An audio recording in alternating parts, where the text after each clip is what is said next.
Here we have the Absent-Minded Professor, my Malek Izzet Paragon Commander deck.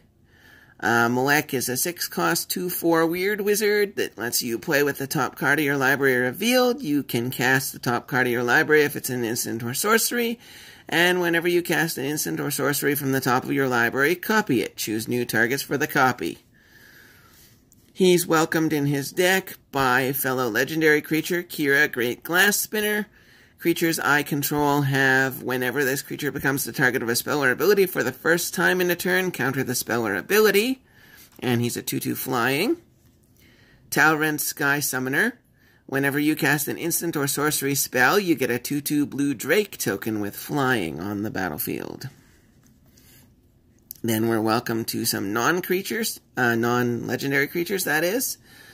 Vedalken Aethermage is a 1/2 flash. When it enters the battlefield, return target Sliver to its owner's hand. And Wizard Cycling. He's here for the Wizard Cycling. I get to find a wizard off of him.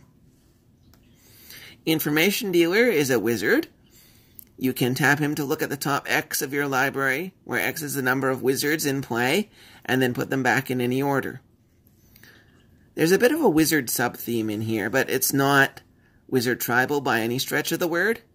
Goblin Electromancer. Instant and sorcery spells you cast cost 1 less to cast. He's a 2-cost 2/2 Goblin Wizard. Nivix Guildmage is a 2-cost 2/2 Human Wizard that can pay 1 a red and a blue to draw a card and discard a card, or 2 a red and a blue to copy an instant or sorcery spell I control and choose new targets for the copy. Burnished Heart is a 3-cost artifact creature that has 3, and sacrifice it to search for up to 2 basic land cards from your library and put them on the battlefield tapped, then shuffle your library. And it's a 2/2 artifact creature elk. Gutter Snipe is a 2/2 Goblin Shaman. Whenever you cast an instant or sorcery spell, Gutter Snipe deals 2 damage to each opponent. Basically, the goal of this deck is cast a lot of instants and sorceries, sort of a storm kind of feel to it. It's quite fun. It's got some chaos elements. Meletus Charlatan is a 2/3 human wizard that for 2 a blue and tap, the controller of target instant or sorcery spell copies it, and then they get to choose new targets for the copy. Usually you'll be targeting your own spells, your own self, to copy them. Echo Mage is a level up guy from originally Rise of the Eldrazi. He is, when he's level 2 or 3, you get to copy target instant or sorcery spell for 2 a blue and tap, and choose new targets for it. And if he's level 4 plus, you get to choose, you get to copy that spell twice, and choose new targets for the copy. Archaeomancer. When it enters battlefield, you get to return target instant or sorcery from graveyard to hand. Docent of Perfection is basically what happened to Delver of Secrets. Whenever you cast a blue instant or sorcery spell, you get to put a 1/1 blue human wizard creature token on the battlefield. Then if you control 3 or more wizards, you get to transform him from his 5/4 Docent of Perfection side into his 6/5 final iteration, which is an Eldrazi insect that gives wizards you control +2/+1 and have flying, and whenever you cast an instant or sorcery spell, you get a 1/1 blue human wizard token. So basically he turns all those 1/1 human wizards that he was creating, get the Delver of Secrets treatment, and get to become 2/3 flyers. And that is the only transform card in the deck. So we'll just put him back in the sleeve there. Galvanoth is a big beast. He's a 5 mana 3/3. At the beginning of your upkeep, you get to look at the top card of your library. If it's an instant or sorcery card, you can cast it without paying its mana cost. So lets you cast the top card of your library. If Malek is in play, you'll get to copy it, have an extra copy. Izzet Chronarch, when he enters the battlefield, you get to return target instant or sorcery from your graveyard to your hand. The original Archaeomancer, but He's more expensive.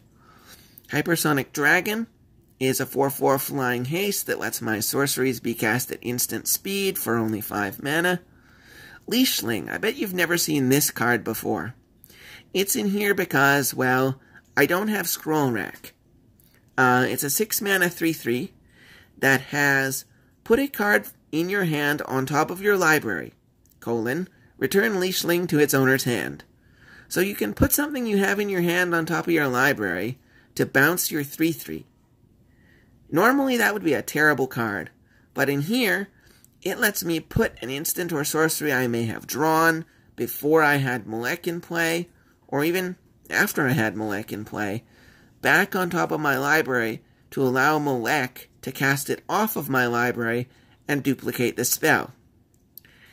I went looking one day in Scryfall or whatever for things that would let me put stuff back on top of my library, and I stumbled upon this. And yes, Scroll Rack is better, and yes, I should probably replace this with a Scroll Rack, but for now, it's constructed of leather and irony. Charmbreaker Devils is a 6 mana 4/4 that at the beginning of your upkeep you return an instant or sorcery card at random from your graveyard to your hand. And whenever you cast an instant or sorcery spell, Charmbreaker Devils gets +4/+0 until end of turn. I once cast this into play when I had an empty graveyard, and then the first instant or sorcery I cast for the game was Walk the Eons. Take an extra turn after this one. So every turn the random instant or sorcery that came back to my hand was Walk the Eons, and I got to take infinite turns until I cast some other instant or sorcery, which let me go through my deck and essentially prepare whatever Massive Storm turn I wanted to have, and at that point my opponents decided to scoop. Jin Illuminatus. Each instant or sorcery spell you cast has Replicate. The Replicate cost is equal to its mana cost. 3/5 flying for 7. You can just replicate all your instants and sorceries. Diluvian Primordial, when he enters the battlefield, for each opponent, you can cast up to 1 target instant or sorcery card from that player's graveyard without paying its mana cost. If a card cast this way would be put into a graveyard this turn, exile it. And it's a 5/5 flying for 7. Soothsaying. This is a great enchantment in here. It's a blue mana, and it has 3 and 2 blue, shuffle your library. But it also has X. Look at the top X cards of your library and put them back in any order. So I basically get to pick what I want on top for Malek to copy out of my top X. Instant and sorcery spells cost 1 less with Jace's Sanctum here. And whenever you cast an instant or sorcery, you get to scry 1. Not a bad investment for 4 mana. Arcane Melee, 5 mana. Instant and sorceries cost 2 less to cast. Eye of the Storm. This is one of those fun chaos-type cards. 7 mana. Whenever a player plays an instant or sorcery card, remove it from the game. Then that player copies each instant or sorcery removed from the game with Eye of the Storm. For each copy, the player may play the copy without paying its mana cost. So, I had one game in which I play this. The player on my left cast Army of the Damned and made 13 2/2 zombies. The player to his left, next person, cast, I forget what random instant or sorcery it was, and made 13 2/2 zombies. And then then the fourth player did something and made 13 2/2 zombies and cast something, and then it came back to me. And of course, everyone had tapped out because they all wanted to play cool Army of the Damned shenanigans and get 13 2/2 zombies plus whatever else the other spells were giving them. So I cast Mana Geyser and made mana equal to the tapped lands my opponents controlled, and 13 2/2 zombies, and whatever those other 2 spells that I forget were, and so on. And then, I did a couple of things, and then I cast Beacon of Tomorrows. so that every time anybody cast an instant or sorcery spell, they got to make a copy of Beacon of Tomorrows, take an extra turn after this one, and shuffle that copy into their library.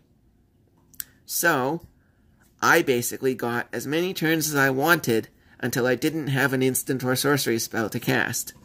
My opponents decided to scoop because I had an unlimited large size of zombie army, a fairly large zombie army, plus as many turns as I could get until I didn't have any instants or sorceries in my hand. So that card has resulted in some very fun games. Brainstorm. 1 blue mana, draw 3 cards, put 2 from your hand back on top of your library in any order. Mystical Tutor. Search your library for an instant or sorcery, reveal it, and put it on top of your library. Cyclonic Rift. You never go anywhere without Cyclonic Rift in a blue deck. Bounce target non-land permanent you don't control to its owner's hand, or Overload and bounce all non-land permanents. Increasing Vengeance. Copy instant or sorcery spell you control. If Increasing Vengeance was cast from a graveyard, copy it twice instead, and it has flashback. Long-term plans is a tutor. You get to search your library for a card, shuffle your library, put that card third from the top. Seething Song, you get to pay 3 mana and add 5 red to your mana pool. Turnabout, you can tap or untap all artifacts, creatures, or lands target player controls. This is really great. Wild Ricochet, you can choose new targets for a target instant or sorcery spell, then copy the spell and choose new targets for the copy. Psychic Spiral, you shuffle all the cards from your graveyard into your library, then target player puts that many cards from the top of their library into their graveyard. Radiate, choose target instant or sorcery spell that targets only a single permanent or player. For each other permanent or player that spell could target, put a copy of the spell onto the stack.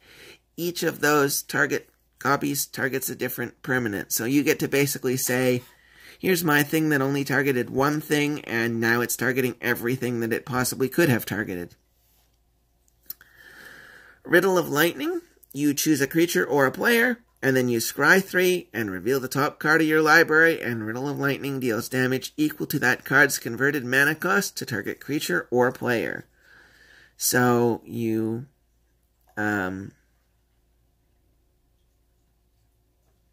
get to do some damage to someone, and the scry 3 is nice for getting what you want on top of your library for Malek. This is my Beacon of Tomorrows, which I had signed by the artist, Jeremy Jarvis, who now works with Wizards. He was doing the Magic the Gathering panel at PAX West 2016? Yeah, PAX West 2016, about Ixalan. And I had him sign my Beacon of Tomorrows because of that aforementioned game where I used Beacon of Tomorrows in Eye of the Storm. I had to have him sign it. Walk the Eons is my only other extra turn card in here. Also, art by Jeremy Jarvis, but this one is not signed. Mind's Desire is probably the most infamous Storm card in the history of Magic. 6 mana, shuffle your library, remove the top card from the game. Until end of turn, you can play it as though it was in my hand without paying its mana cost. If it has X in the mana cost, the X is 0. And whenever you play this spell, you get to Storm, and you copy it for every spell you've played previously. So, yeah, it's a great spell. Here's another Storm card, Temporal Fissure. Return target permanent to its owner's hand. Storm. Here is my win condition. One of them. Ignite Memories. 5 mana. Target player reveals a card at random from their hand. Ignite Memories deals damage to that player equal to the card's converted mana cost. Storm. Time Reversal. Each player shuffles their hand and graveyard into their library and draws 7 cards. Exile Time Reversal for 5 mana. Incendiary Command.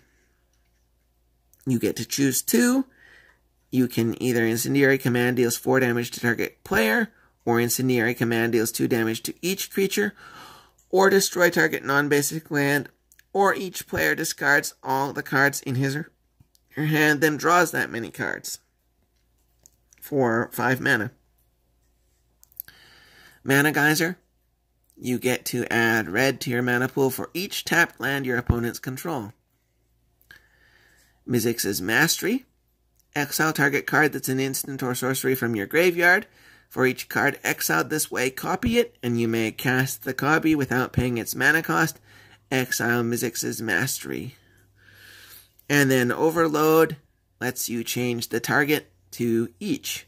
So you can exile your whole graveyard and get copies of all of those cool instants and sorceries. Here's Empty the Warrens. You get 2 1/1 red goblin tokens, and then it has Storm. Talent of the Telepath. Target opponent reveals the top 7 cards of his or her library. You can cast an instant or sorcery from among them without paying its mana cost. Then that player puts the rest in the graveyard. And Spell Mastery. If there are 2 or more instant and or sorceries in your graveyard, you can cast up to 2 of the revealed instants and sorceries instead of 1. Rite of Replication. This lets you make a token that's a copy of a creature, and if you kick it, you get 5 of those tokens instead.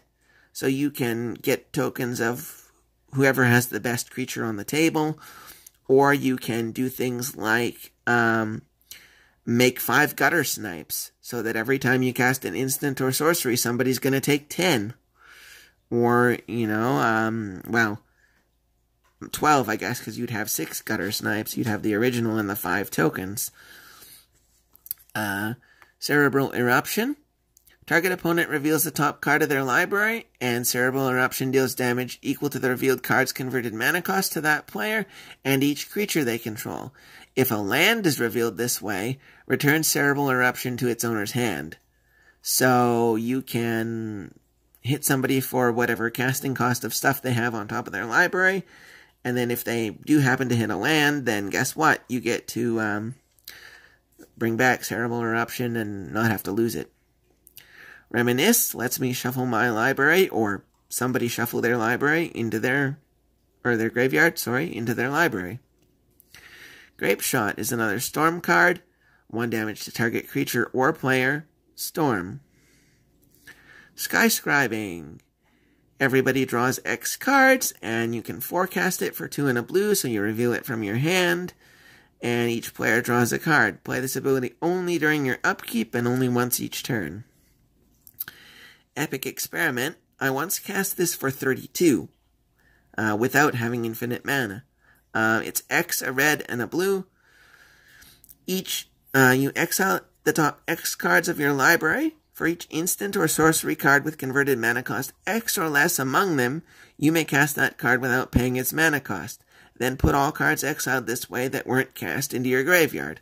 So I got to reveal the top 32 and cast anything with less cost than 32 from among them for free. Vandal Blast is your overload, destroy target artifact.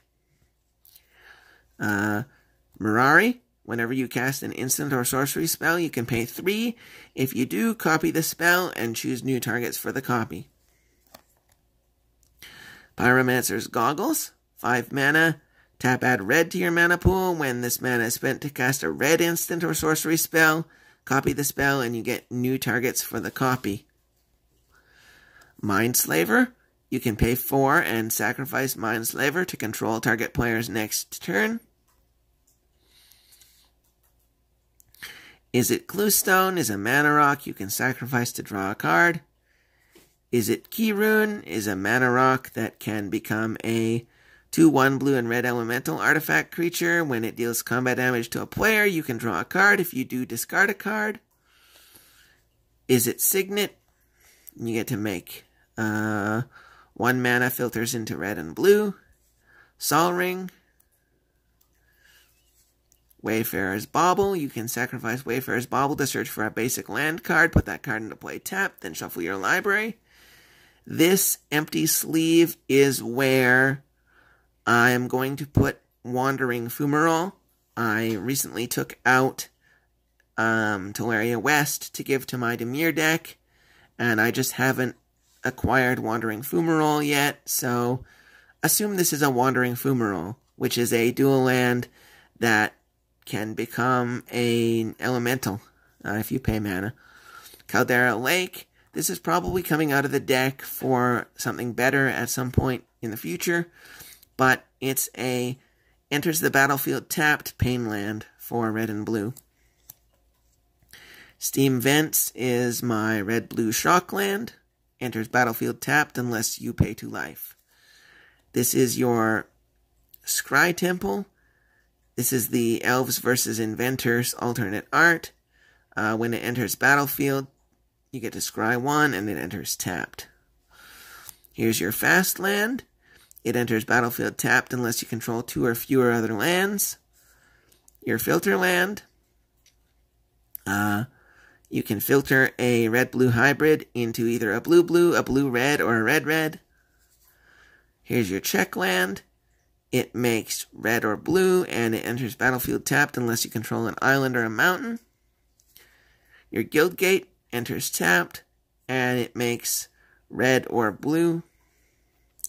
Here's your Guildcaru. It enters tapped. You have to bounce a land when it enters, but it makes red and blue. Your Apocalypse enemy-colored pain land. It makes colorless, or it makes red and blue, and deals you a damage. Evolving Wilds, you can sacrifice it to search for a basic land and put it on a battlefield tap, then shuffle your library. Your Guildhall, Nivix, Area of the Firemind. 2, a red and a blue, and tap. Remove the top card of your library from the game. Until your next turn, you can play that card if it's an instant or a sorcery. So you can use this to get rid of non-instant and sorcery stuff off the top of your library so that Malek can cast the instants and sorceries. Blasted Landscape is a cycling land. It makes colorless. Forgotten Cave enters tapped. It's a cycling land and it makes red. Lonely Sandbar is a cycling land. It enters tapped and makes blue. Grixis Panorama lets you search your library for a basic island, swamp, or mountain. When you pay 1, tap it and sacrifice it. Halimar Depths, you get to look at the top 3 of your library and put them back in any order. And add blue to your mana pool. Desolate Lighthouse, 1 a blue and a red. Draw a card, then discard a card. And it makes colorless mana. Thespian Stage, for 2 and tap, I get to be a copy of whatever the best land on the field is. This combos really well with Dark Depths, but there's no Dark Depths in this deck. I'm not that kind of person. At least at this point. Opal Palace, you can make colorless, or you can pay a colorless and get a mana of your commander's color identity. If you spend that mana to cast your commander, it enters the battlefield with a number of +1/+1 counters on it, equal to the number of times it's been cast from the command zone this game. Ghost Quarter. You can sacrifice Ghost Quarter to destroy target land, and then they get to go find a basic to replace it. Academy Ruins is here for Mindslaver because, you know, in one-on-one games you can lock someone out permanently, or even in multiplayer games, if you can all agree to just let me take over player B forever, then I get to play every of player B's turns for the rest of the game. Command Tower. It makes mana in your commander's color identities. I only have those in my enemy color decks because the allied colors have so many more duels, and my access to command towers was fairly limited when I was building these decks. Reliquary Tower, no maximum hand size. And then we have some Return to Ravnica Islands and Mountains. They fit with the theme with the time of Malek being here and the plane of Malek being here. So there's my islands and my mountains for Malek. Thank you again for watching, and have a wonderful day.